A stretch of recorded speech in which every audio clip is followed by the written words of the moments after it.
Bonjour à tous. Nous avons vu la semaine dernière le premier secret de la vigne.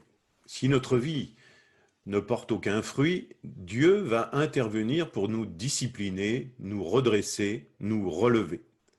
Le deuxième secret, c'est que si votre vie porte du fruit, Dieu va intervenir pour vous émonder.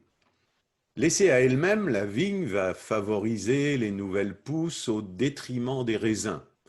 De loin, ça fait très joli, ça fait étoffer, mais de près, la récolte sera décevante.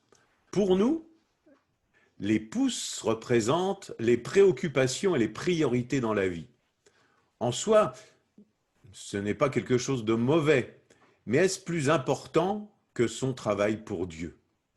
Dans le vignoble, l'art de l'émondage, c'est ôter les pousses mortes, s'assurer que la lumière atteint les sarments qui portent du fruit, augmenter la taille et la qualité du fruit et encourager de nouvelles grappes à se développer. Notre Père agit de la même façon avec nous. Pour une bonne récolte, il doit d'abord ôter de notre vie ce qui accapare le temps et l'énergie dont aurait besoin ce qui est vraiment important. Pas de hasard, Dieu œuvre de façon unique dans nos vies. Pour que votre panier se remplisse davantage, l'émondage doit être intensif et concerne la mise à l'épreuve de notre foi. C'est là où beaucoup de chrétiens butent. Jésus a dit à ses disciples que cela leur coûterait de le suivre. Que la mise à l'épreuve de votre foi accomplisse une œuvre parfaite, a écrit Jacques, afin que vous soyez parfaits et accomplis et qu'il ne vous manque rien. Dieu veut nous donner de la productivité et de la puissance spirituelle dans notre vie. La mise à l'épreuve de notre foi, c'est traverser des épreuves et des difficultés. C'est lâcher des choses qui paraissent importantes. L'émondage dépasse la simple réorganisation de nos priorités. Il va émonder jusqu'au plus profond et parfois dans des domaines qui nous sont chers. L'amour, l'argent, les possessions, c'est très difficile de lâcher tout ça. Où en êtes-vous?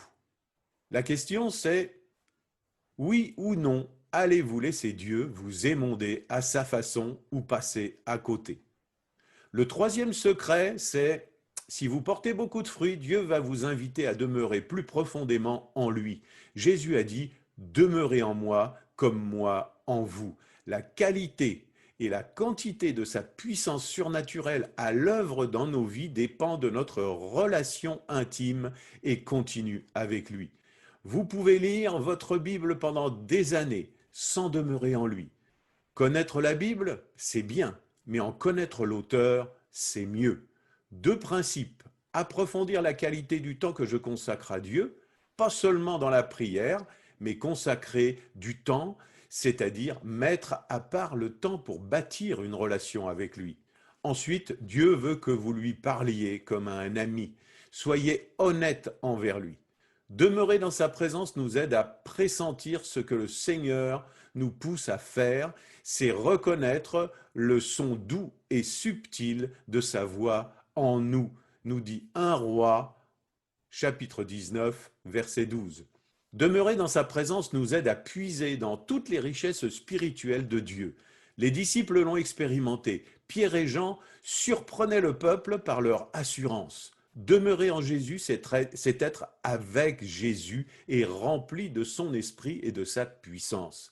Demeurer dans sa présence, passer des moments intimes avec notre Sauveur nous fortifie, il nous rafraîchit pour faire son œuvre. Si vous demeurez en lui et que ses paroles demeurent en vous, demandez ce que vous voudrez et cela vous sera accordé. Mon Père est glorifié en ceci, que vous portiez beaucoup de fruits. Jean chapitre 15, versets 7 et 8. Vous avez le choix. Votre panier est-il vide? Contient-il un peu de fruits? Beaucoup de fruits? Ou du fruit en abondance? Voulez-vous laisser agir Dieu en vous? À bientôt.